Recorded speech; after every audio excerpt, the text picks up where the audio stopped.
Assalamualaikum warahmatullahi wabarakatuh.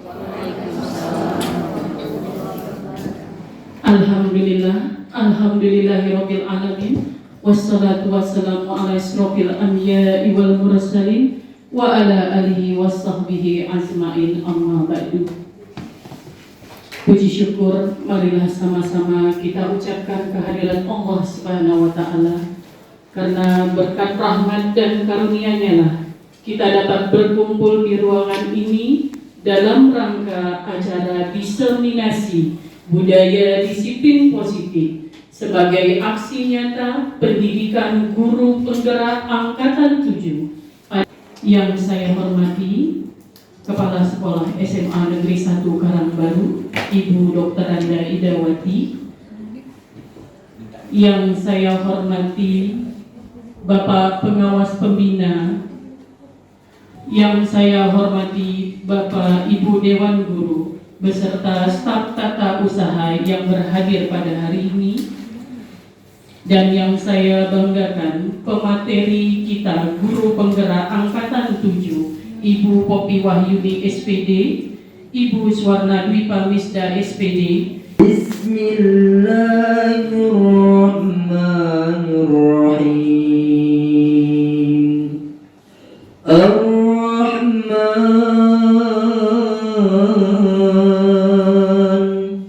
Ar-Rahman Allamal Qur'an Khalaqal insan Allamahul bayan.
Dan kita berharap angkatan-angkatan selanjutnya akan terus ada sampai nanti akhirnya, walaupun mungkin tidak berhasil semuanya, tetapi sebagian besar dari guru-guru di SMA Negeri 1 Karangbaru ini adalah guru-guru penggerak. Dengan begitu, semangat yang selama ini ditanamkan, yang menjadi moto dari guru penggerak, benar-benar bisa kita laksanakan. Bapak dan Ibu yang saya muliakan, pada hari ini sebagai rangkaian berikutnya dari kegiatan guru penggerak adalah diseminasi budaya disiplin baik, yang nantinya diseminasi ini akan disampaikan oleh ketiga guru penggerak kita secara bergantian, oleh Ibu Tian, Ibu Popi, dan juga Ibu Swarna Dwipa. Mereka akan memaparkan apa yang selama ini menjadi dasar dari mereka, upaya mereka untuk memberikan, menyumbangkan pemikirannya dan ide-ide kreatifnya dalam membentuk disiplin baik. Guru penggerak ini juga kan ada komunitasnya, maka harus berkawan dengan orang yang sukses. Nah, jadi jangan berkawan dengan atau berteman, komunitasnya harus ada komunitas dengan guru penggerak. Jadi cari ilmu di situ, berbagi. Maka kita bisa membuat grup guru penggerak seluruh Indonesia, di mana yang supaya mereka bisa sukses. Nah, jangan ditanya pada orang yang komentar yang negatif, itu pasti negatif terus cara berpikirnya, tidak ada yang mendukung sedikit pun. Seperti komentar-komentar WA itu kan banyak negatif semua, itu nggak perlu kita pikirkan tuh, pasti ujung-ujungnya mengarah pada yang nggak baik. Nah, kita harus berpikir yang positif. أعوذ بالله من الشيطان الرجيم بسم الله الرحمن الرحيم الحمد لله رب العالمين حمدا ناعمين حمدا شاكرين حمدا يوافي نعمه ويكافئ مزيدا ربنا آتنا في الدنيا حسنة وفي الآخرة حسنة وقنا عذاب النار وصلى اللهم وسلم عليه والحمد لله رب العالمين. Salam guru penggerak, tergerak, bergerak, menggerakkan. Assalamualaikum warahmatullahi wabarakatuh. Waalaikumsalam warahmatullahi wabarakatuh. Bapak, Ibu, guru peserta diseminasi budaya disiplin positif, langsung saja kita akan mendengarkan apa itu budaya disiplin positif, apa manfaatnya kepada para peserta diseminasi. Untuk itu, maka kami meminta kepada pemateri kita calon guru penggerak angkatan 7, yaitu Ibu Suwarna Dwi Pamisda SPD, untuk menyampaikan materinya. Kepada Ibu Suwarna Dwi Pamisda SPD, saya persilahkan.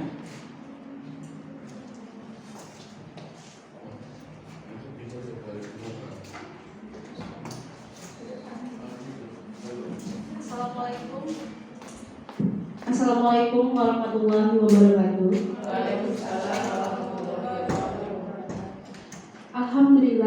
Alhamdulillahirabbil alamin. Wassalatu wassalamu ala asrofil anbiya'i wal mursalin wa ala alihi wa sahbihi ajmain. Puji syukur kita ucapkan kehadiran Allah Subhanahu wa taala yang telah melimpahkan rahmat dan hidayahnya sehingga kita dapat berkumpul dalam kegiatan diseminasi budaya positif sebagai aksi nyata pendidikan guru penggerak angkatan 7. Kita ucapkan kepada Nabi besar Muhammad SAW yang telah membawa kita dari alam kebodohan menjadi alam penuh dengan pengetahuan seperti saat ini. Yang saya hormati Bapak pengawas sekolah SMA Negeri 1 Karangbaru.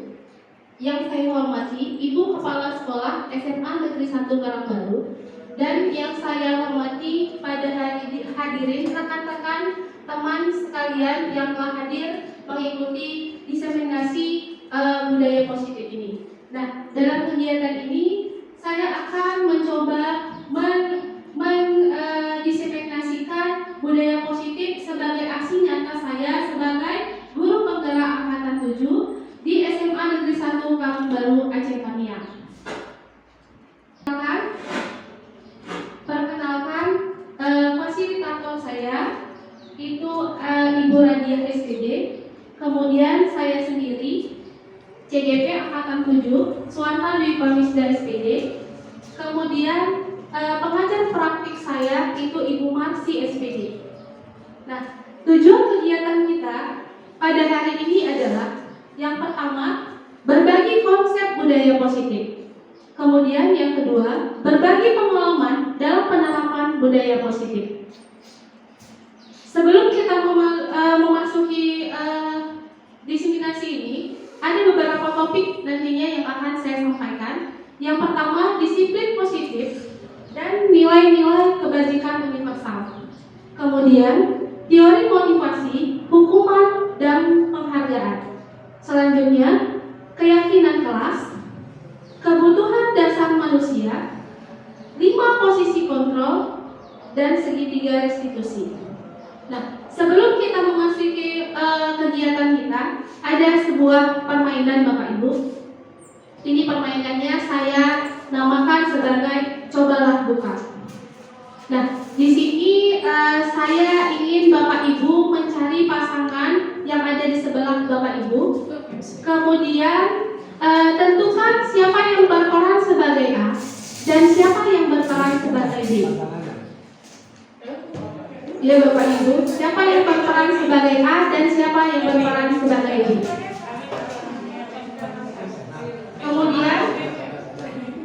Kemudian Bapak Ibu, A mengambil kertas kecil yang telah saya sediakan, kemudian bertuliskan benda atau sesuatu yang sangat berharga bagi Bapak Ibu. Kemudian letakkan di salah satu tangan Bapak Ibu dan genggam kertas tersebut dengan segala daya. Sedangkan B akan mencoba dengan sekuat tenaga dengan berbagai cara untuk meminta A menunjukkan kertas tersebut. B bisa membujuk, mengancam, menghardik, merayu, bahkan menyuap apa saja yang agar A bisa membuka kepalan tangan atau genggaman tangannya. Silakan Bapak Ibu, siapa yang berperan sebagai A, siapa yang berperan sebagai B. Waktunya 30 detik Bapak Ibu. Ditulis ini bendanya. Iya, ditulis nama bendanya dan tidak boleh tahu kawan si B. Si B tidak boleh tahu apa tulisan Bapak Ibu. Silakan genggam dan silakan B mencoba membuka genggaman tangan A. Bagaimana caranya? Boleh merayu, boleh memaksa, boleh bahkan boleh menyuap. Silakan Bapak Ibu, waktunya 30 detik. Ayo Bapak Ibu, kegiatan anjingnya cobalah buka. Ya, boleh, dilipat-lipat boleh Bapak Ibu. Cobalah buka. Ya silakan Bapak Ibu, merayu, boleh mengancam, boleh mengancam, boleh Bapak Ibu menyuap. Bagaimana caranya agar genggaman tangan A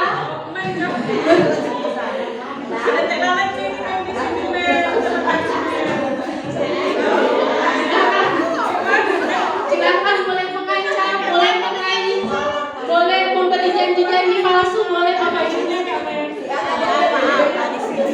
Sudah?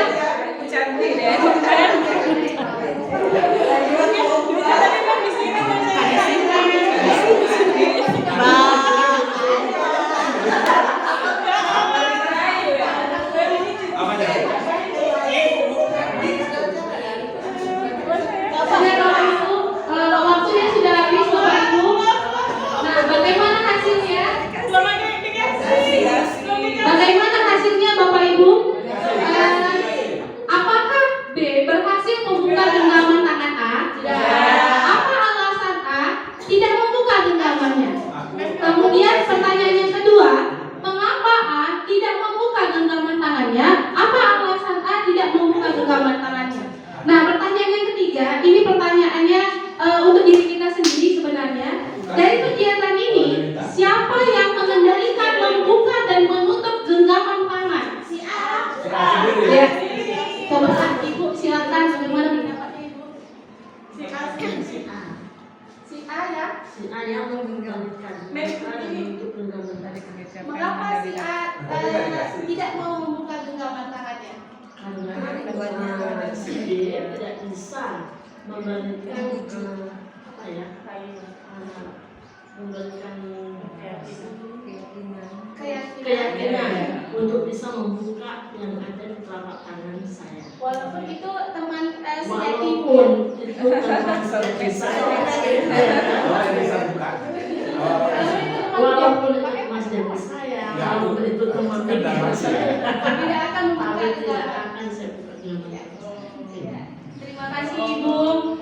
Jadi di sini rata-rata di antara kita tidak mau membuka genggaman tangan kita.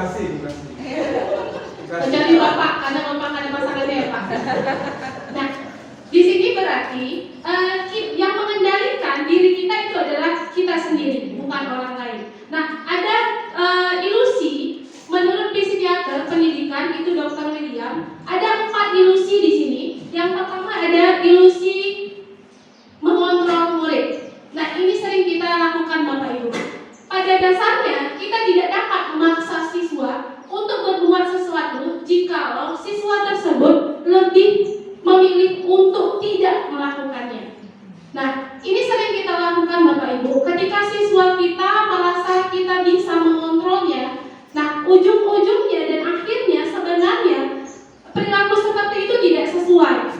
Kenapa? Karena sedikit memaksa dan siswa akan ketergantungan dengan kita. Kemudian ada ilusi yang selanjutnya, ilusi bahwa semua penguatan positif, efektif dan bermanfaat. Nah, biasanya kita selalu berpikir apapun yang kita lakukan ataupun apa yang kita sarankan kepada orang lain, walau itu positif, itu akan baik untuk orang lain.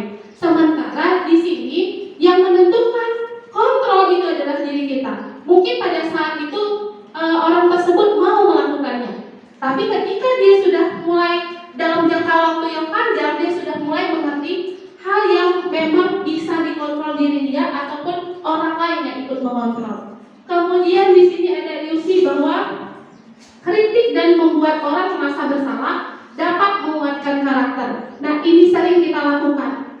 Kita selalu mengancam siswa kita, kalau misalkan siswa itu tidak masuk ke dalam kelas atau tidak ikut dalam pelajaran, kita akan mengontrol siswa tersebut dengan mengancam yaitu memberikan nilai yang rendah. Sementara pada saat yang waktu kita menyampaikan pesan tersebut, siswa itu merasa takut, tapi dalam jangka waktu yang pendek, tidak untuk selamanya. Artinya siswa tersebut bukan belajar karena dirinya sendiri, karena ilusi bahwa kita bisa mengkritik orang itu dan merasa orang tersebut bersalah. Kemudian ilusi yang keempat, ilusi bahwa orang dewasa memiliki hak untuk memaksa. Nah, ini biasanya kita lakukan untuk anak-anak kita. Kita merasa kita sudah besar, kita sudah dewasa, kita bisa mengatur anak atau siswa kita. Sementara mereka mempunyai pilihan tersendiri. Kita di sini hanya bisa memberikan gambaran mengenai kehidupan yang baik dan yang benar. Jadi kesimpulannya Bapak Ibu, keempat ini adalah ilusi. Ilusi kita bisa mengontrol orang lain. Ternyata ilusi atau pengontrol orang lain itu tergantung kepada diri kita sendiri.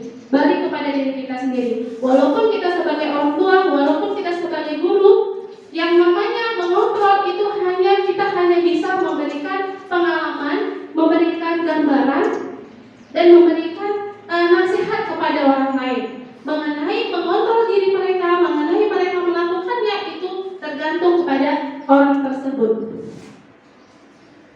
Kemudian kita masuk ke pembelajaran yang pertama, yaitu disiplin positif dan nilai-nilai kebajikan universal.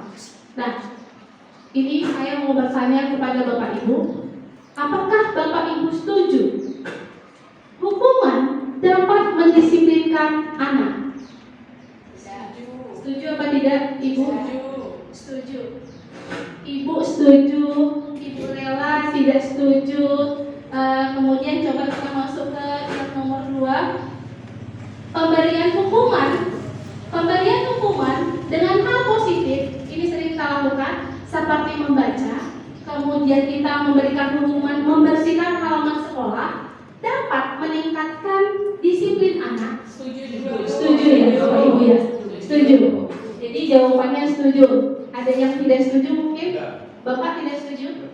Oh, Bapak yang tidak setuju. Kemudian yang ketiga, memberi penghargaan dapat meningkatkan motivasi belajar anak. Apakah Bapak Ibu setuju? Setuju. Jadi untuk jawaban pertama setuju, jawaban kedua Bapak tidak setuju ya Bapak ya. Jawaban ketiga Bapak setuju Bapak? Setuju. Nah, jadi jawabannya adalah, nah ternyata yang namanya hukuman itu tidak bisa mendisiplinkan siswa atau anak. Nah, di sini walaupun disiplin atau hukuman itu dalam bentuk positif, itu tidak akan bisa mendisiplinkan anak. Contoh Bapak Ibu, kita melihat siswa kita sering telat, kemudian kita hukumannya membersihkan atau membuang sampah di pekarangan sekolah kita. Nah, di sini kalau kita merasa hal tersebut adalah hal positif, ternyata tidak. Banyak siswa kita yang menjadikan terlambat itu sebagai tameng mereka untuk tidak belajar di jam pertama. Contoh Bapak Ibu, mereka ada hafalan geografi 33 provinsi. Nah, dari rumah dia sudah berangan-angan, saya tidak bisa menghafal 33 provinsi dan ibu kotanya. Apa yang saya lakukan?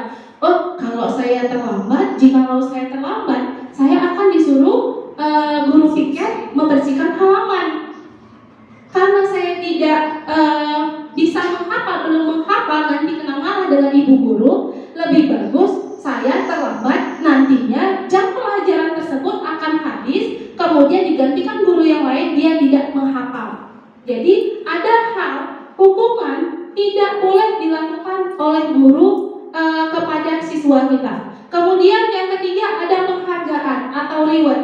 Nah, reward tidak boleh diberikan kepada siswa-siswi kita. Kenapa? Karena reward ataupun hukuman itu akan menyakiti perasaan siswa-siswi kita. Jadi ada yang tersakiti. Nah, yang kita lihat di sini ada kasus saya itu di dalam kelas. Di dalam kelas saya memberikan kuis kepada siswa saya. Kuis sebelum pembelajaran selesai. Nah, kuis itu tidak banyak Bapak Ibu, hanya 3 soal, tapi sistemnya yang berbeda. Sistemnya siapa yang duluan mengumpul dia akan diberikan nilai, sedangkan yang tidak mengumpul dia tidak diberikan nilai. Nah, di sini kasus saya seperti ini, ternyata saya menghukum atau tidak menyakiti siswa saya. Bagaimana? Ada siswa yang selalu mengumpul dan ada siswa yang tidak pernah mengumpul. Ketika ada siswa yang tidak pernah sama sekali mengumpul, saya panggil siswa tersebut. Nah, mengapa nak kamu tidak pernah mengumpul kuis? Nilaimu tidak ada nilai kuis. Jawabannya dengan simpel dan dengan sedikit sedih, dia bilang, saya tidak bisa Bu. Mengapa kamu tidak bisa? Itu pertanyaan saya. Saya tidak bisa berpikir cepat Bu, karena ibu menghitung 1 sampai 5, siapa yang siap duluan, dia yang mengumpul. Sementara saya, daya ingat saya itu lebih lambat. Nah, artinya di sini saya sudah menghakimi atau menghukum 1 siswa, sementara dia sebenarnya bisa. Tetapi dengan reward yang saya berikan, dengan sebuah nilai yang saya berikan, siswa tersebut tidak mendapatkan nilai karena saya memberikan penghargaan kepada siswa yang lebih cepat. Inilah yang dimaksudkan menghukum dengan penghargaan. Jadi kita tidak bisa memberikan begitu saja penghargaan kepada siswa. Kenapa? Karena siswa tersebut akan merasa tersakiti. Ada satu sisi yang memang senang dan ada satu sisi yang tersakiti. Kemudian kita masuk ke disiplin. Jika kita Bapak Ibu mendengar kata disiplin, kira-kira apa yang terlintas di pikiran Bapak Ibu? Apa itu disiplin menurut Bapak? Yang terlintas di pikiran Bapak, disiplin itu apa Bapak? Disiplin yaitu tidak melanggar sebuah aturan yang ada. Ya, tidak melanggar aturan yang ada. Kalau menurut Ibu? Mengikuti mengikuti peraturan. Gimana, Bu? Mengikuti peraturan. Mengikuti peraturan. Jadi di sini apa itu disiplin?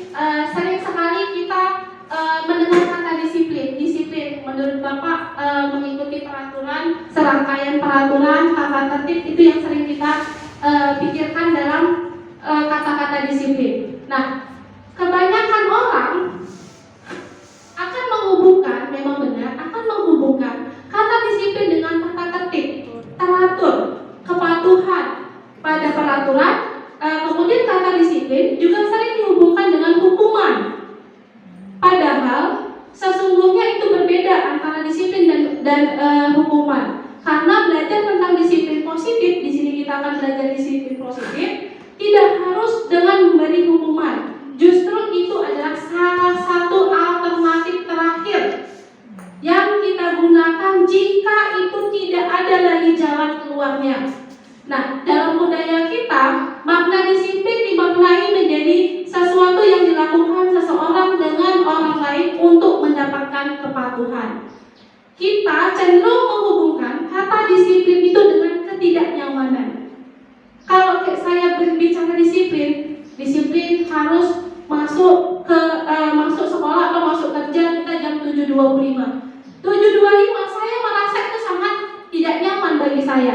Kenapa? Karena sebagai ibu rumah tangga banyak yang harus saya kerjakan, ya Bapak Ibu sama mungkin dengan ibu-ibu yang lain. Banyak yang harus kita kerjakan di rumah, mulai dari mengurus anak, mencuci piring. Kalau diikutin memang disiplin atau aturan itu kalau bisa dilanggar. Sementara di sini disiplin, jangan sampai disiplin itu menjadi tidak nyaman bagi kita. Inilah tujuannya juga untuk disiplin positif.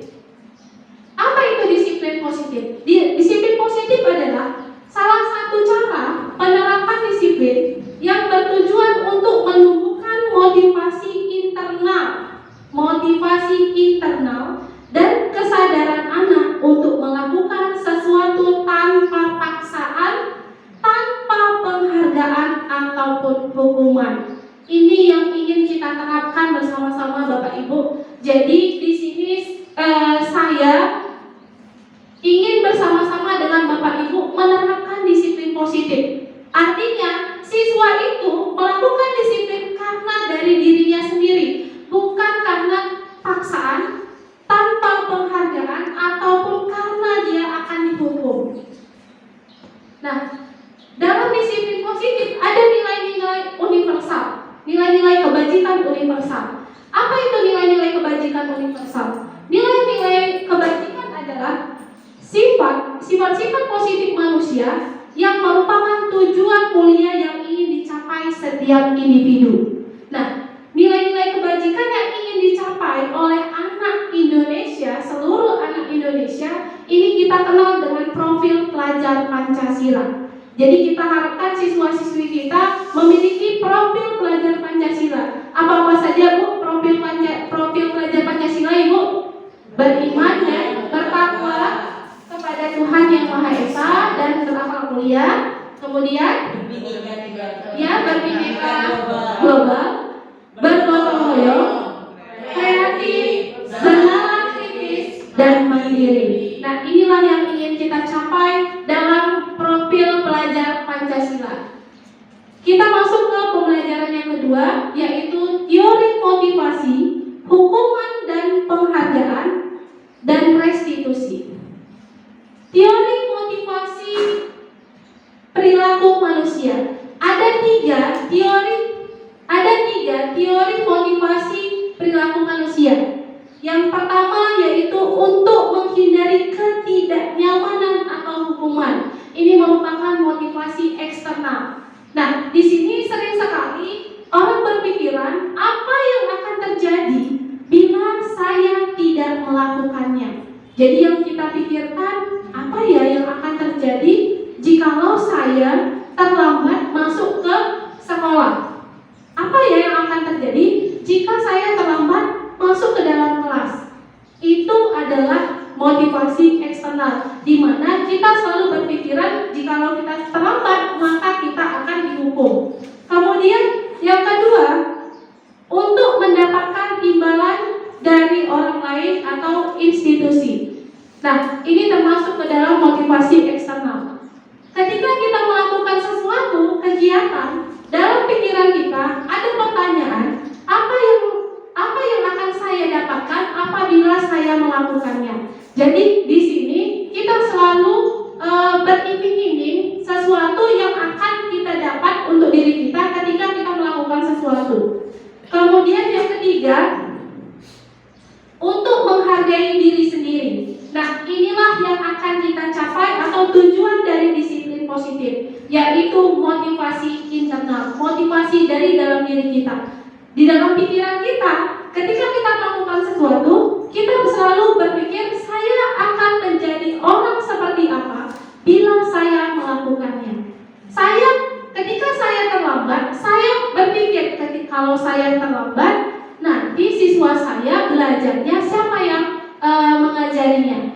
Itu motivasi dari diri kita sendiri, bukan karena kalau saya datang cepat nanti saya akan mendapatkan reward dari kepala sekolah, atau kalau saya datang cepat nanti saya akan mendapat pujian dari teman-teman yang lain. Bukan seperti itu Bapak Ibu. Tetapi yang diharapkan, jika saya terlambat, apa yang akan terjadi dengan siswa-siswi saya karena saya tidak memberikan pengajaran dengan waktu yang telah ditentukan. Itu adalah teori motivasi. Kemudian tujuan dari disiplin positif adalah menanamkan motivasi yang ketiga pada murid-murid kita, yaitu untuk menjadi orang yang mereka inginkan dan menghargai diri sendiri dengan nilai-nilai yang mereka percaya. Ketika murid-murid kita memiliki motivasi tersebut, maka telah memiliki motivasi intrinsik. Jadi tujuan kita adalah menanamkan nilai-nilai motivasi intrinsik pada siswa kita, yang dampaknya akan berjangka waktu yang panjang. Motivasi yang tidak akan terpengaruhi pada adanya hukuman dan hadiah, hukuman atau hadiah. Jadi ketika kita menanamkan disiplin positif pada siswa kita, kita menanamkan agar siswa itu tidak terpengaruh dengan hukuman ataupun hadiah, tetapi dari diri mereka sendiri. Nah, kemudian kita masuk ke hukuman, konsekuensi, dan restitusi. Nah, hukuman ini sering sekali kita lakukan Bapak Ibu. Hukuman bersifat terencana atau tiba-tiba. Hukuman bersifat tidak terencana atau tiba-tiba. Anak atau siswa tidak tahu apa yang akan terjadi dan tidak dilibatkan. Kemudian hukuman bersifat satu arah dari pihak guru yang memberikan, dan siswa hanya menerima satu hukuman tanpa melalui suatu kesepakatan atau pengarahan dari pihak guru, baik sebelum atau sesudahnya. Nah, biasanya hukuman yang kita berikan itu berupa fisik ataupun psikis, sehingga ada siswa atau anak disakiti oleh suatu perbuatan atau kata-kata. Mungkin kita di sini hukuman bukan hanya sekedar memukul, mencubit, menjewer, bukan seperti itu ya Bapak Ibu. Ketika kita berbahasa kasar, itu juga termasuk ke dalam hukuman. Ketika siswa kita permalukan di depan kawan-kawannya, juga itu sebuah hukuman untuk siswa-siswi kita. Kemudian ada konsekuensi. Bentuk konsekuensi sudah terencana. Jadi bentuk konsekuensi itu sudah terencana dan sudah disepakati bersama-sama. Nah, ini sudah dibahas dan disetujui oleh murid dan guru. Ini konsekuensi. Umumnya bentuk konsekuensi itu dibuat oleh pihak guru atau sekolah, dan murid sudah mengetahui sebelumnya konsekuensi yang akan diterima bila ada pelanggaran. Nah, di sini sikap guru senantiasa kita selalu memonitoring siswa kita atau murid kita dalam pelanggaran atau motivasi atau konsekuensi tersebut yang telah kita sepakati bersama dengan siswa kita. Kemudian yang ketiga ada restitusi. Restitusi juga merupakan proses kolaboratif yang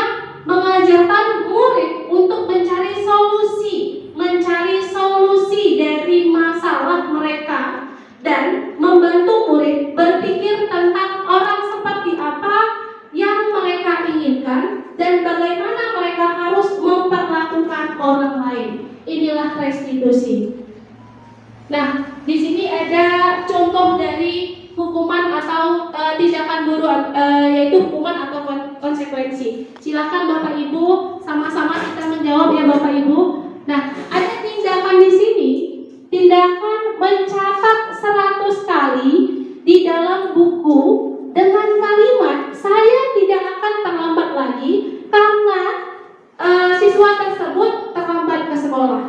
Apakah ini termasuk hukuman atau konsekuensi, Ibu? Hukuman. Termasuk apa, Ibu? Kalau tidak disepakati di awal itu termasuk hukuman. Termasuk hukuman. Jadi jawaban nomor 1 menurut Ibu Wasrita adalah hukuman. Kemudian ada yang kedua, lari mengelilingi lapangan basket 2 kali karena terlambat hadir di sekolah. Bagaimana menurut Ibu? Hukuman atau konsekuensi? Hukuman. Hukuman. Yang kedua hukuman. Yang ketiga di sini ada murid diminta untuk push up 15 kali karena tidak menggunakan masker ke sekolah. Termasuk ke dalam konsekuensi. Termasuk ke dalam konsekuensi. Kemudian yang ketiga, menggantikan kertas tugas teman yang telah dicoret-coret. Termasuk yang mana, Ibu? Termasuk hukuman. Kemudian membersihkan tumpahan air di meja tulis karena tersenggol saat belajar. Termasuk apa, Ibu? Konsekuensi. Nah, kemudian murid disuruh untuk tidak mengenakan sepatu seharian di sekolah karena tidak mengenakan sepatu berwarna hitam. Termasuk ke dalam konsekuensi. Dan yang terakhir, lari mengelilingi lapangan basket 2 kali karena terlambat 10 menit untuk pelajaran PJOK. Konsekuensi ya Bapak Ibu. Kita lihat jawabannya. Ya, yang pertama itu menghukum anak menulis, itu adalah hukuman. Yang kedua, lari mengelilingi lapangan itu merupakan hukuman. Kemudian push up 15 kali itu hukuman. Mengganti kertas teman yang telah dicoret-coret juga termasuk ke dalam konsekuensi. Membersihkan tumpahan air termasuk ke dalam konsekuensi. Murid disuruh untuk tidak mengenakan sepatu seharian itu hukuman. Dan yang terakhir itu adalah terlambat 10 menit untuk pelajaran PJOK, itu termasuk konsekuensi Bapak Ibu, bukan hukuman. Kenapa? Karena terlambatnya itu di pelajaran PJOK. Itu kesepakatan antara guru dan siswa. Selanjutnya ada identitas gagal dan identitas sukses. Identitas gagal di sini termasuk ke dalam hukuman, sementara identitas sukses itu adalah disiplin, yaitu konsekuensi dan restitusi. Di dalam hukuman ada sesuatu yang menyakitkan dan harus terjadi. Kemudian tidak nyaman untuk murid atau anak untuk jangka waktu panjang. Kemudian korban mendapat keadilan, murid atau anak akan tersakiti, perilaku pasif agresif meningkat, dan sistem tidak akan berjalan bila murid tidak takut. Jadi ini dampak dari hukuman. Kalau di konsekuensi itu ada sesuatu yang harus terjadi. Tidak nyaman untuk murid atau anak untuk jangka waktu pendek, korban bisa diabaikan, murid atau anak dibuat tidak nyaman, kemudian penguatan hanya bertahan dalam jangka waktu pendek, dan yang terakhir memerlukan monitoring dan supervisi terus-menerus dari guru. Sedangkan untuk restitusi itu merupakan pilihan. Kemudian menguatkan untuk siswa atau anak dalam jangka waktu panjang, korban mendapat ganti, murid atau anak mendapat penguatan, masalah terpecahkan, dan yang terakhir murid belajar bertanggung jawab untuk perilakunya. Jadi di sini kita lebih disarankan untuk melakukan restitusi, Bapak Ibu. Nanti akan saya berikan contoh bagaimana restitusi. Nah, kemudian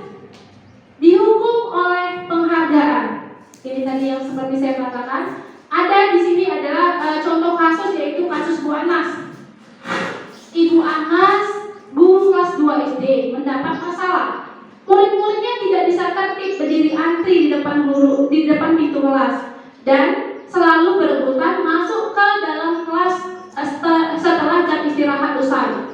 Ini tentunya sangat mengganggu proses pembelajaran, di mana kelas tidak dapat mulai tepat waktu karena Ibu Ana sibuk menenangkan murid-muridnya untuk waktu yang cukup lama. Akhirnya Bu Anas berpikir cepat dan mengandalkan stiker bintang. Setiap murid-muridnya akan masuk kelas usai jam istirahat, Bu Anas akan mengiming-imingi muridnya dengan stiker bintang. Bu Anas berkata, siapa yang dapat berdiri lurus dan berbaris rapi antri di depan pintu dapat bintang dari Bu Anas. Sebagian besar murid-muridnya menyambut tantangan tersebut dan langsung berdiri rapi di depan pintu agar mendapat stiker bintang. Hal ini terus dilakukan Bu Anas selama beberapa minggu karena cukup berhasil membuat murid-muridnya berdiri rapi antri di depan pintu. Sampai pada suatu saat Bu Anas sakit dan terpaksa digantikan Pak Heru. Pak Heru tidak mengetahui tentang stiker bintang. Benar saja pada saat mau masuk ke kelas usai jam istirahat, murid-murid kelas 2 kembali berebutan masuk ke kelas. Apa yang terjadi? Mengapa Bapak Ibu? Apa yang terjadi? Mengapa? Yang terjadi di sini adalah siswa tergantung pada penghargaan atau reward dari satu guru. Ketika guru yang lain tidak memberikan reward atau penghargaan atau hadiah, siswa tersebut tidak mau menuruti guru tersebut. Nah, ketika masalah itu terjadi pada kita, ini adalah hal-hal yang memang sering terjadi dan di luar kendali kita. Kita tidak tahu ada guru yang memberikan hadiah. Contoh, saya memberikan nilai 100 untuk siswa yang bisa menghafal 33 provinsi dan ibu kotanya. Nah, ketika ada guru yang lain bisa menghafal, Bu, saya bisa menghafal misalkan kali-kali ya Bapak Ibu ya. Misalkan kali-kali Bu saya bisa menghafal kali-kali 7. Nanti saya dikasih hadiah ya seperti Ibu Suwarna. Itu adalah hal-hal yang menghukum siswa dan juga dengan diri kita juga sebagai guru. Jadi ini tidak boleh dilakukan. Jadi inilah mengapa penghargaan merupakan hukuman dari siswa. Nah, ada tindakan memberikan penghargaan yang nilainya sama dengan hukuman seseorang. Yang pertama ada pengaruh jangka pendek dan jangka panjang. Efeknya adalah ketergantungan. Seperti tadi kita memberikan Ibu Anas tadi memberikan stiker, itu efeknya ketergantungan. Kemudian penghargaan tidak efektif. Penghargaan tidak efektif, ini hanya mendapatkan penghargaan yang diinginkan. Kemudian penghargaan merusak hubungan. Ada rasa iri dan tidak menyukai orang yang diberikan penghargaan. Jadi ketika kita diberikan, ada siswa yang kita berikan penghargaan, sementara ada siswa lain yang tidak kita berikan penghargaan karena dia tidak menang atau tidak kalah cepat, dia kalah cepat dengan kawannya yang lain, maka ada rasa iri dari teman-teman yang lain. Kemudian penghargaan mengurangi ketepatan. Tidak peduli salah benar asal dapat. Seperti contoh yang saya bilang tadi, itu menggunakan kuis pada pembelajaran saya. Mereka tidak memikirkan salah atau benar. Yang penting mereka kumpul. Begitu mereka kumpul, saya tetap memberikan nilai walaupun itu nilainya setengah. Nah, ini yang dimaksud dengan tidak peduli salah dan benar asal dapat. Kemudian penghargaan menghukum mereka yang tidak mendapat penghargaan. Jadi ada siswa yang tidak mendapatkan penghargaan, mereka merasa terhukum. Kenapa saya tidak mendapatkan nilai? Kenapa hanya yang diberikan nilai dia saja? Saya pun mau nilai. Nah, mengapa? Kemudian di sini mengapa tidak peraturan saja? Mengapa harus keyakinan kelas? Mengapa tidak peraturan saja? Mengapa harus keyakinan kelas? Ada contoh kasus di sini Bapak Ibu. Mengapa kita memiliki peraturan harus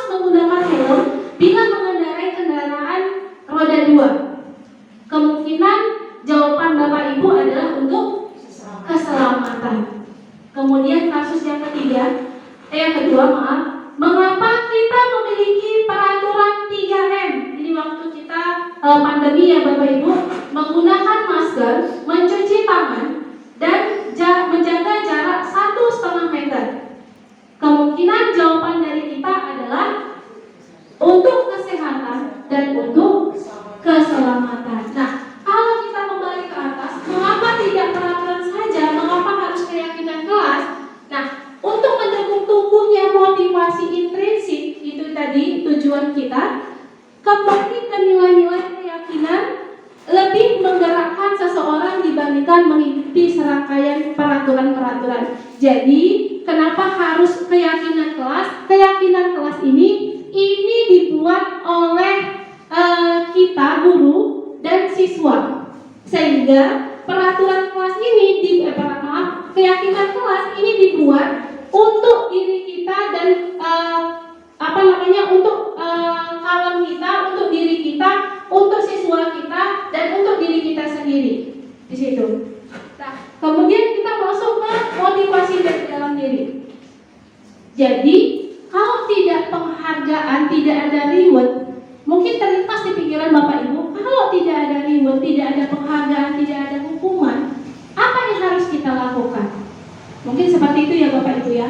Nah, untuk menjadikan motivasi diri dalam diri kita atau motivasi intrinsik, jika kita memberikan, bagaimana caranya? Caranya jika kita memberikan penghargaan kepada seorang anak pada saat dia sedang merasa bangga dengan pencapaian sendiri, maka kita akan mengambil kegembiraan yang saat itu sedang dirasakan secara alamiah. Nah, inilah yang harus ditanamkan oleh siswa-siswi kita. Bukan dengan penghargaan, bukan dengan hukuman, bukan dengan iming-iming, tetapi harus ada motivasi dari dalam diri kita. Jadi ketika kita memberikan sesuatu pemberian pembelajaran, mereka merasa hal tersebut bisa saya lakukan ternyata selama ini. Contohnya, dalam pelajaran saya, pelajaran geografi, ada pembelajaran tentang peta. Saya instruksikan siswa saya untuk membuka atlas. Kemudian saya instruksikan membuka peta Sumatera. Di dalam peta Sumatera, saya katakan terdapat skala. Kemudian ada di dalamnya ada nama-nama kota. Nah, kemudian saya suruh mereka melihat berapa skalanya. Itu yang pertama. Yang kedua, saya suruh mereka mengambil roll. Roll meteran itu biasanya siswa-siswi kita ada. Coba kamu ukur menggunakan roll tersebut berapa jarak dari Banda Aceh ke Aceh Tamiang dengan menggunakan roll. Nah, ternyata mereka sudah bisa mengukur dan mendapat berapa sentimeter. Berapa hasilnya itu berapa sentimeter dari Banda Aceh ke Kuala Simpang dikalikan dengan skala, maka kamu akan tahu berapa jarak sebenarnya antara Banda Aceh ke Kuala Simpang. Begitu mereka melakukan hal tersebut, mereka merasa bahagia. Ternyata Bu, selama ini gampang ya Bu nyari jarak itu ya Bu, jarak sebenarnya. Iya Nak, gampang kan? Gampang Bu, tidak usah susah-susah. Nah, pada saat mereka gembira, pada saat mereka bangga dengan dirinya sendiri karena mereka bisa memberikan atau mendapatkan berapa jarak sebenarnya antara kota Banda Aceh dan Kuala Simpang atau Aceh Tamiang. Nah, itu adalah sebuah penghargaan tanpa kita sadari. Ketika kita memberikan kebahagiaan, ketika kita memberikan dia bangga dengan dirinya sendiri, itulah sebuah penghargaan. Nah, selanjutnya pelajaran kita masuk pembelajaran yang ketiga, keyakinan kelas. Konsep keyakinan kelas. Mungkin ini sudah ada yang sudah pernah membuka PMM, sudah pernah melihat keyakinan kelas. Di sini konsep keyakinan kelas, nilai-nilai keselamatan atau kesehatan, inilah yang kita sebut sebagai suatu keyakinan.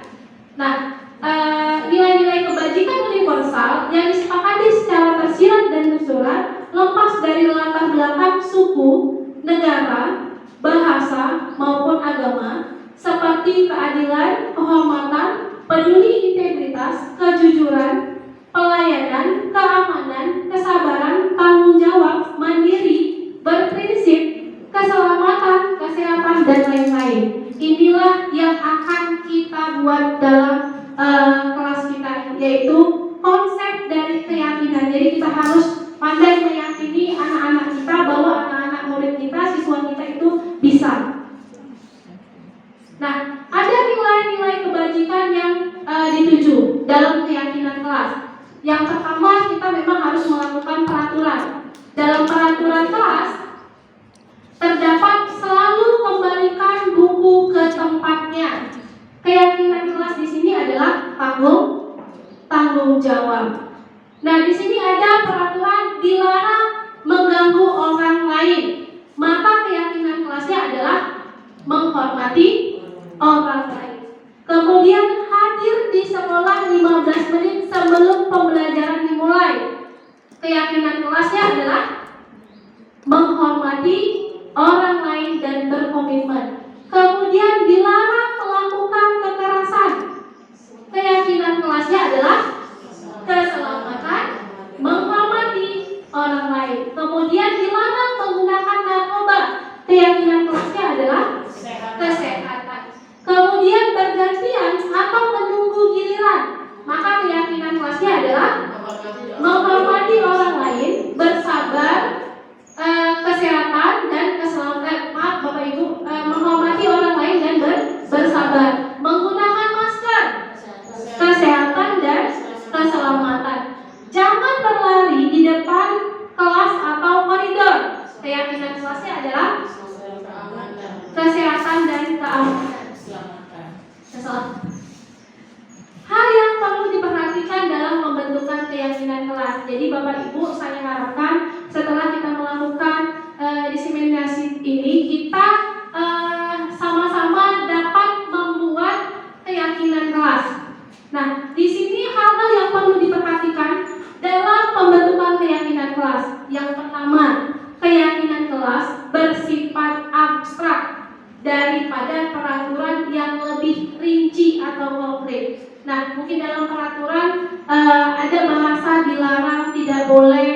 Nah, pada keyakinan kelas itu bahasa itu dirubah menjadi hal yang lebih positif, hal-hal yang memang bisa kita lakukan. Kemudian yang kedua, keyakinan kelas berupa pernyataan universal. Kemudian yang ketiga, pernyataan kesepakatan kelas senantiasa dibuat dalam bentuk positif. Kemudian keyakinan kelas, yang keempat, keyakinan kelas biasanya tidak terlalu banyak sehingga mudah diingat dan dipahami oleh seluruh warga kelas. Jadi bukan seperti peraturan mungkin banyak peraturan yang kita buat, tetapi untuk keyakinan kelas bahasa dan bentuk poin-poinnya hanya sedikit saja.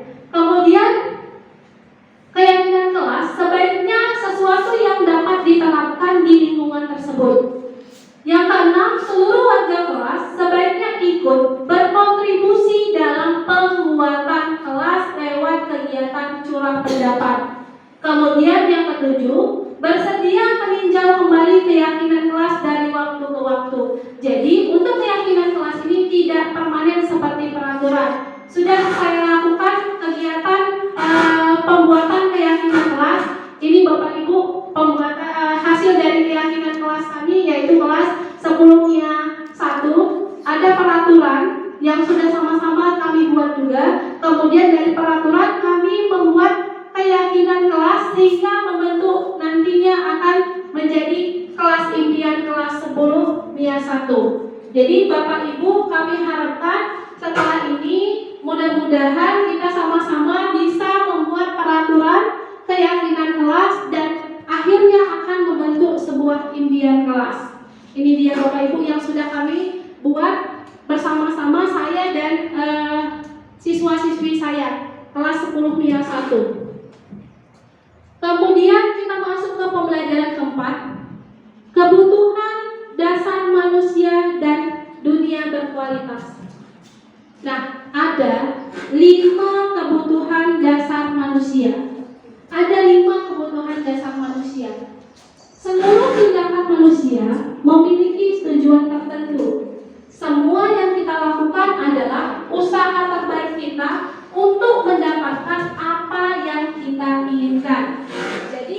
Jadi ketika kita mendapatkan apa yang kita inginkan, sebetulnya saat itu kita sedang memenuhi satu atau lebih dari satu kebutuhan dasar kita. Nah, ada 5 kebutuhan dasar, yaitu yang pertama, kebutuhan bertahan hidup, kemudian kebutuhan kasih sayang dan diterima, kemudian kebutuhan kebebasan, kebutuhan kesenangan, dan yang terakhir kebutuhan penguasaan. Inilah kebutuhan dasar manusia. Ini Bapak Ibu gambarnya. Nah, ketika seorang murid, jadi ketika kita melihat seorang murid melakukan suatu perbuatan yang bertentangan dengan nilai-nilai kebajikan atau melanggar peraturan, hal itu sebenarnya dikarenakan mereka gagal memenuhi kebutuhan dasar mereka. Jadi ketika kita mengulah, ada dinamikanya ya. Kalau kita lihat, kalau kita di dalam kelas, dia bentar-bentar bertanya kepada kita. Kemudian di dalam kelas ada yang bentar-bentar permisi ke kamar mandi. Nah, itu mereka sedang ingin memenuhi kebutuhan dasar mereka. Nah, di sini apakah penting memahami kebutuhan dasar siswa? Mungkin itu pertanyaan kita. Memang penting. Apa penting sih kita mengetahui kebutuhan siswa kita, kebutuhan dasar siswa? Jawabannya adalah sangat penting.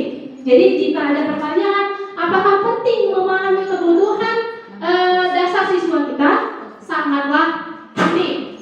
Nah, bagi guru, hal ini sangat penting untuk mengetahui kebutuhan dasar siswa agar kita memahami alasan di balik sikap atau tindakan siswa tersebut. Untuk tindakan yang berlawanan dengan nilai kebajikan, maka perlu kita perhatikan untuk dicari solusinya bersama-sama, karena jikalau diabaikan akan menciptakan lingkungan yang kurang kondusif bagi siswa lain. Ada seorang siswa yang butuh perhatian dengan kita. Dia selalu bertanya, Ibu rumahnya di mana? Itu pertanyaan kalau logika kita untuk apa sih bertanya dengan rumah saya? Ibu pulang naik apa? Itu mungkin ada pertanyaan beberapa siswa seperti itu. Dalam hati kita, kenapa sih anak ini selalu bertanya seperti itu? Kan nggak penting. Kecuali kamu nanya, Bu, apa itu geografi? Mungkin itu bisa kita jawab. Nah, ketika ada siswa seperti itu, perlu kita pahami siswa tersebut ingin memenuhi kebutuhan manusia. Apa kebutuhan yang perlu diperhatikan? Itu dia Bapak Ibu. Nah, di sini ada contoh kasus. Dinda, seorang anak kelas 3 SD. Jadi ada Dinda, anak kelas 3 SD. Begitu tiba di rumah, sepulang dari sekolah, Dinda menangis dan mengadu pada ibunya bahwa dia benci pada Bu Rani. Bu Rani adalah gurunya.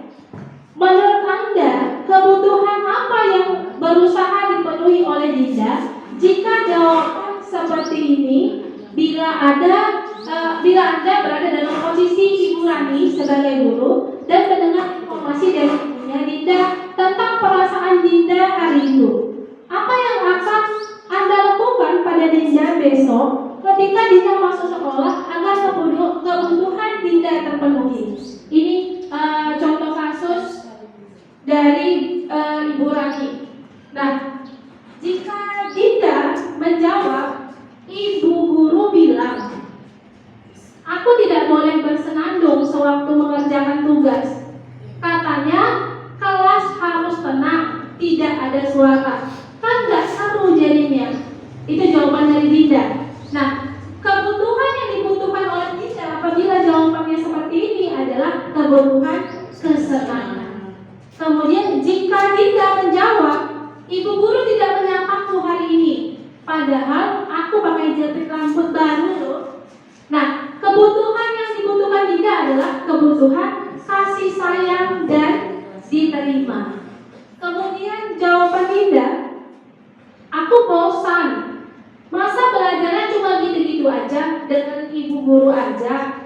Maka kebutuhan yang dibutuhkan Dinda kebebasan. Kemudian ada jawaban Dinda, aku sebel, gambarku tidak rapi, malah ibu guru nunjukin ke teman-temanku di depan kelas. Maka kebutuhan yang dibutuhkan Dinda adalah penguasaan. Jadi siswa-siswi kita ini banyak mencari sebenarnya banyak mencari kebutuhan dari manusia ini.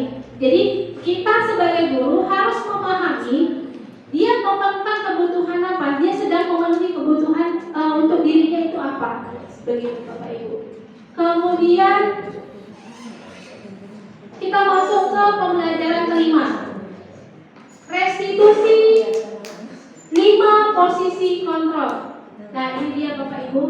Ada 5 posisi kontrol. Yang pertama sebagai penghukum,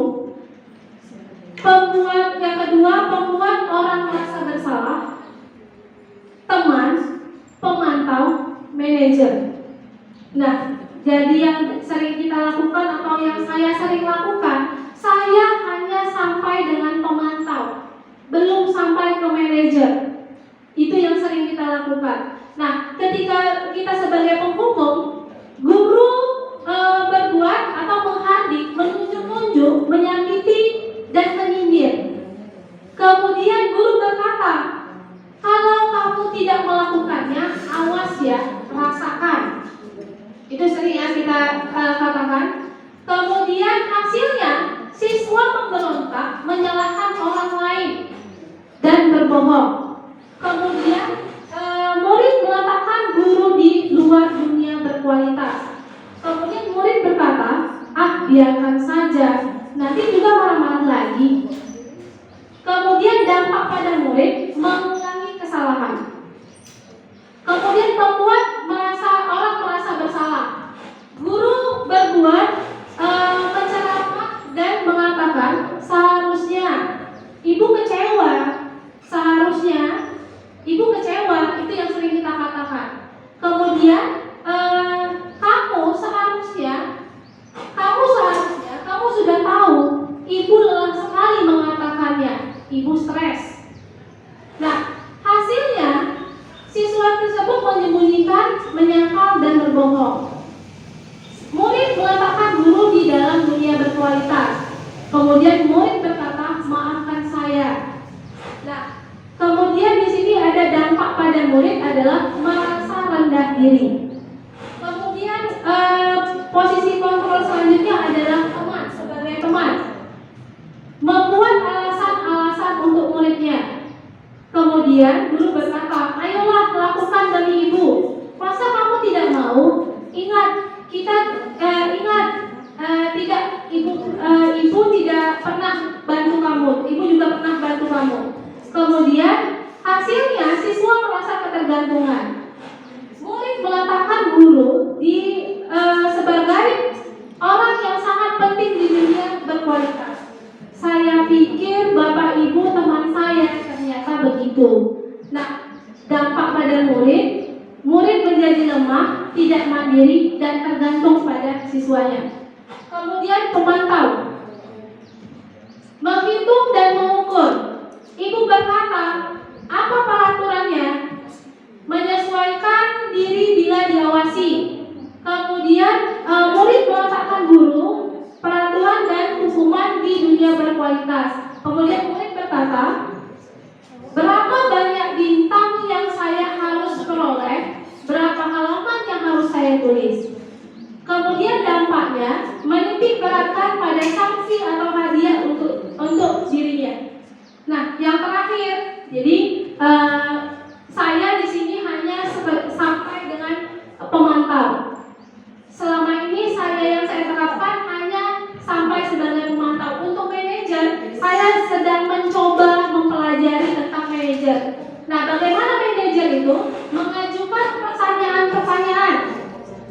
Kemudian apa yang kita yakini dan yang bisa kamu kerjakan untuk memperbaiki masalah ini. Kemudian menguatkan pribadi. Kemudian murid meletakkan dirinya sebagai individu yang positif dalam dunia berkualitas. Kemudian murid berkata, bagaimana caranya saya bisa memperbaiki keadaan. Dan yang berdampak pada siswa itu adalah pakai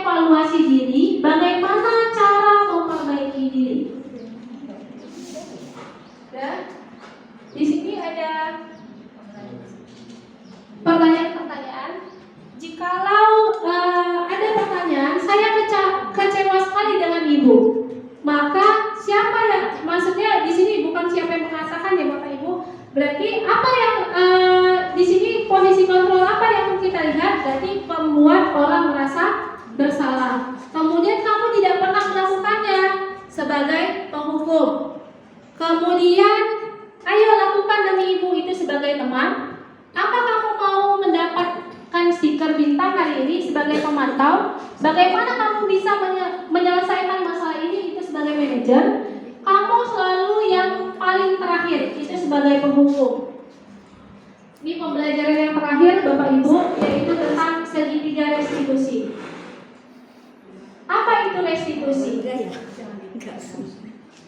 Restitusi adalah proses menciptakan kondisi bagi murid untuk memperbaiki kesalahan mereka, sehingga mereka bisa kembali ke kelompok mereka dengan karakter yang lebih kuat. Nah, pada proses restitusi adalah proses kolaborasi yang mengajarkan murid untuk mencari solusi untuk masalah mereka. Jadi di sini adalah yang diminta di sini siswa dapat mencari solusi dari masalah mereka sendiri. Ciri-ciri restitusi itu ada yang pertama itu bukan untuk menebus kesalahan, namun untuk belajar dari kesalahan, memperbaiki hubungan, tawaran atau bukan paksaan.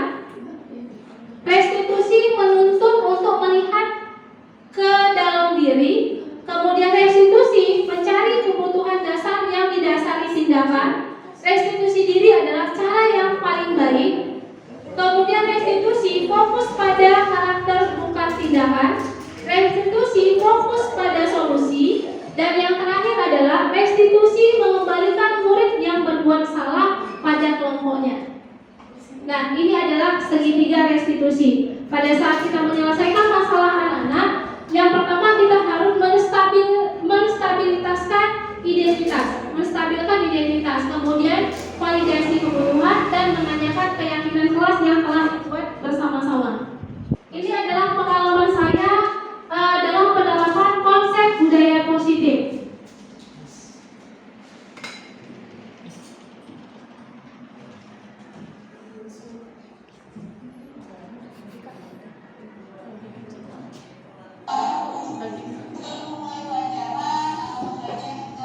Ini adalah praktek pembuatan keyakinan kelas di kelas sebelumnya 1.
Jadi Bapak Ibu adalah contoh kasus datang belajar simulasi langsung dan tiba-tiba terkawal. Teman-teman bisa belajar konsentrasi menjadi kurang dan bertumbuh pada kerja. Dalam kesepakatan kelas sebelum dunia satu, ada satu nilai kebajikan yang telah disepakati dan diyakini semua warga, yaitu saling menghormati. Ini artinya semua anggota kelas sepakat untuk memenuhi keyakinan kelas yang telah dibuat bersama-sama. Tindakan untuk menyelesaikan masalah tersebut, saya menggunakan segitiga konstitusi.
Kemudian Bapak Ibu sudah sampai kita ke refleksi dari diseminasi hari ini. Diseminasi hari ini. Nah, hari ini apa yang kira-kira Bapak Ibu telah dapatkan dan apa kira-kira yang akan Bapak Ibu terapkan pada siswa-siswi kita setelah mendapatkan penerapan dari saya. Ibu silakan. Setelah saya mendengar pemaparan dari Ibu Suwana, saya menjadi lebih paham betapa pentingnya budaya disiplin positif itu. Kemudian saya akan mencoba menerapkannya pada diri saya sendiri dulu. Kemudian saya akan menerapkan ke anak-anak didik saya. Dan saya menjadi paham bahwasanya budaya positif itu ternyata harus tumbuh dari diri kita sendiri, tanpa ada paksaan, ketakutan ataupun hukuman dari manapun. Sekian, terima kasih. Terima kasih Ibu untuk refleksinya. Ibu silakan Ibu. Bagaimana refleksi hari ini? Banyak yang saya pelajari setelah pemaparan ini. Saya merasa bersalah karena ada hukuman-hukuman yang tadi disebutkan yang saya sudah lakukan. Tapi pada hari ini saya sedikit mendapat pencerahan. Jadi hal itu sepatutnya tidak perlu lagi dilakukan. Jadi kedepannya saya akan mencoba mendisiplinkan diri saya sendiri untuk hal-hal yang perlu saya lakukan dulu terhadap siswa yang memang kita bilang kurang disiplin di dalam kelasnya. Terima kasih untuk pemaparannya yang membuat saya menyadari kesalahan yang sudah saya lakukan. Terima kasih. Terima kasih kepada Ibu yang telah memberikan refleksinya untuk hari ini. Jadi intinya disiplin ini harus kita terapkan pada diri kita sendiri tanpa ada paksaan, tanpa ada hukuman ataupun tanpa ada untuk mendapatkan sebuah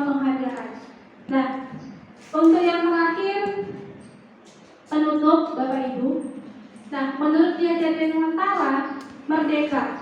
Merdeka itu artinya tidak hanya terlepas dari perintah, akan tetapi juga cakap buat memerintah diri sendiri. Jadi di sini Bapak Ibu diharapkan merdeka dalam arti dapat memerdekakan anak atau siswa untuk membentuk karakter mereka berdasarkan apa yang mereka dapati, bukan dari orang lain tapi pada dirinya sendiri. Nah, di sini Bapak Ibu sebagai pendidik, marilah kita bersama-sama menjadi agen perubahan untuk memajukan pendidikan Indonesia ke depannya untuk lebih maju dan tidak tertinggal dari negara-negara lain. Terima kasih saya ucapkan kepada Bapak Ibu yang telah hadir pada hari ini. Mohon maaf jika ada yang salah.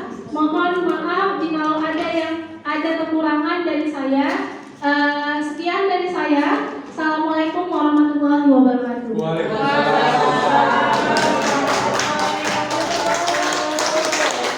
Alhamdulillahirobbilalamin. Ibu Suwarna Dwi Pamisda SPD sudah memaparkan seluruh materi tentang disiplin positif. Semoga kita para peserta diseminasi pada hari ini dapat menerapkan ilmu dan pengetahuan ini pada setiap proses belajar mengajar kita.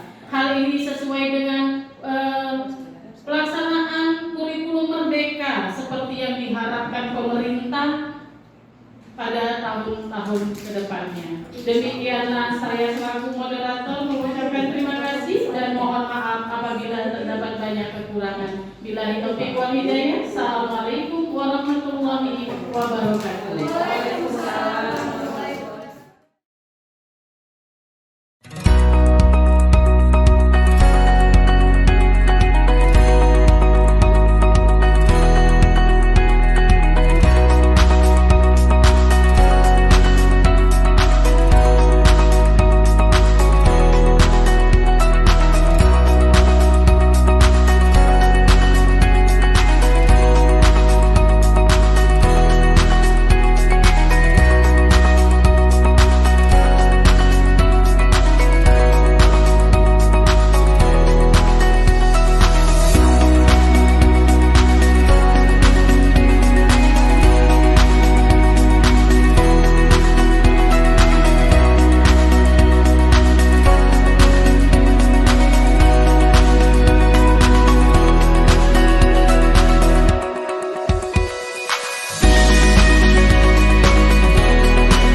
Assalamualaikum warahmatullahi wabarakatuh. Waalaikumsalam warahmatullahi wabarakatuh.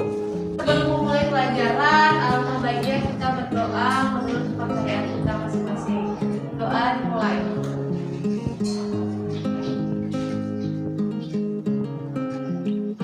Doa selesai. Nah, sebelum memulai pelajaran, tanpa kita sadari, kita sudah ada atau di jiwa kita sudah ada budaya positif. Contoh, kita membuang sampah pada tempatnya. Tanpa saya suruh-suruh, silakan buang sampah pada tempatnya. Kalian sudah membuang sampah pada tempatnya. Kemudian, kalian yang ibu perhatikan, kalian sudah mulai masuk ke dalam kelas itu tepat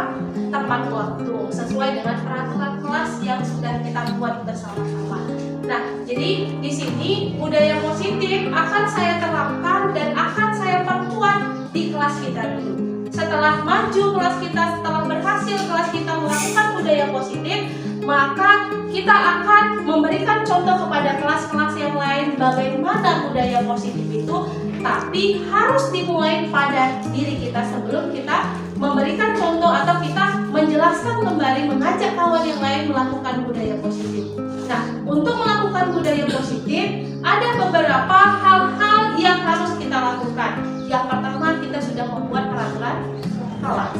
Peraturan kelas itu kita buat berdasarkan yang harus kita lakukan dan yang tidak boleh kita lakukan. Jadi dalam peraturan kelas itu banyak peraturan-peraturan itu adalah hal yang harus kita lakukan, dilarang, tidak boleh, begitu bahasanya ya. Nah, dilarang, tidak boleh, peraturan-peraturan yang kita buat itu adalah hal-hal yang memang harus dikerjakan. Apabila tidak dikerjakan, maka akan dikenakan sanksi. Nah, kelas impian yang harus kita lakukan dan harus kita ada dalam kepikiran kita, bagaimana sebenarnya kelas impian yang kita inginkan. Contoh, saya ingin kelas yang bersih dan nyaman. Itu adalah impian kelas. Jadi semua manusia pasti kepingin atau pasti ingin mencapai hal-hal yang lebih baik daripada hari ini. Jadi impian adalah hal-hal atau harapan ke depannya untuk menjadi yang lebih baik. Nah, itulah namanya impian kelas. Dari impian kelas tersebut, maka akan muncul keyakinan kelas yang kita buat berdasarkan peraturan yang telah kita sepakati bersama-sama. Apa itu keyakinan kelas? Keyakinan kelas adalah hal yang pasti bisa kita kerjakan, hal yang pasti dan yakin kita hal itu bisa kita kerjakan. Contoh, keyakinan kelas, saya pasti bisa datang tepat waktu. Saya pasti bisa mengerjakan tiket yang telah ditentukan bersama-sama. Nah, itulah keyakinan kelas. Tuliskan impiannya dulu, apa impian kalian, kemudian tuliskan keyakinan kelas yang berdasarkan peraturan kelas. Paham?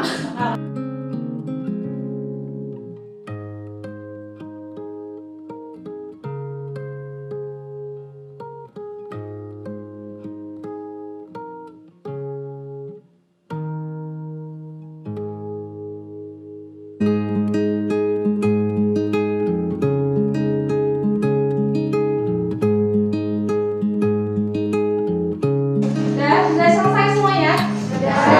Yang sudah selesai boleh menempelkan di depan sesuai dengan ada namanya kelas di mana letak kelas impian dan ada di mana letaknya keyakinan kelas. Ya, silakan tertib ya, satu persatu silakan tempel ke depan.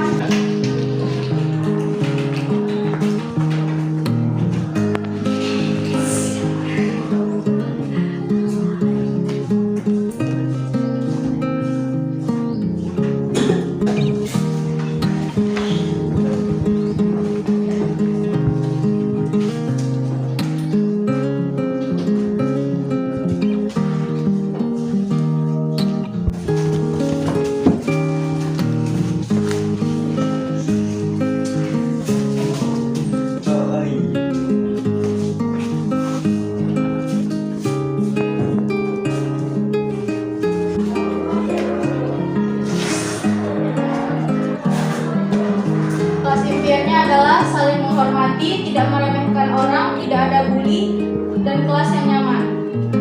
Dan keyakinan kelas saya adalah bisa datang tepat waktu, kompak, melaksanakan piket, menjaga kebersihan, dan menghargai sesama, serta menjaga solidaritas.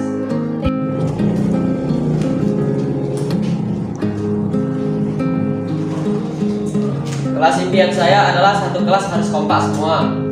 Dan keyakinan kelas saya yakin di kelas ini tidak ada yang egois. Terima kasih.